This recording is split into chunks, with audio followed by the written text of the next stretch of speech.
হযরত আবু হুরায়রা রাদিয়াল্লাহু আনহু থেকে বর্ণিত হাদিস, আল্লাহর নবী সাল্লাল্লাহু আলাইহি ওয়াসাল্লাম বলেন, যে ব্যক্তিটা রমজানের রোজা রাখবে ঈমানের সাথে সওয়াবের আশায়, নবী পাক সাল্লাল্লাহু আলাইহি ওয়াসাল্লাম বলেন, কোন ব্যক্তি যদি রমজানের রোজাটা রাখে ঈমানের সাথে আল্লাহর কাছে সওয়াবের আশায়, আল্লাহ তাআলা তার এই রোজা রাখার বিনিময়ে গুফিরা লাহু মা তাকদ্দামা মিন যামবিহি, আল্লাহ তাআলা তার পিছনের সমস্ত গুনাহ খাতাকে মাফ করে দিবেন।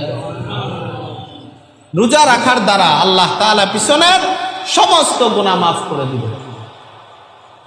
রোজার এত ফজিলত, কিন্তু রোজা ঈমানের সাথে সওয়াবের আশায় রাখতে হবে। না রাখলে সমাজের মানুষ আমাকে কি বলবে?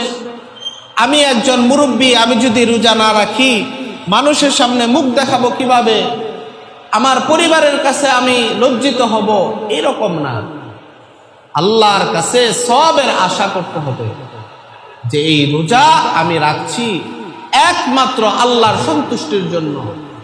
রোজার কথা বলা হয়েছে, এটা এমন ইবাদত, আল্লাহ তাআলা রোজার কথা হাদিসে কুদসিতে বলে দিয়েছে যে এই রোজা হলো একমাত্র আমার জন্য, এই রোজার প্রতিদান আমি আল্লাহ নিজে দিব।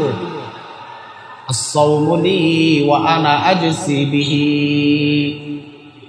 আল্লাহ তাআলা বলে দিয়েছেন বান্দার রোজাটা হলো আমার জন্য, আর আমি আল্লাহ বান্দার এই রোজার প্রতিদান আমার নিজে আমি দান করব।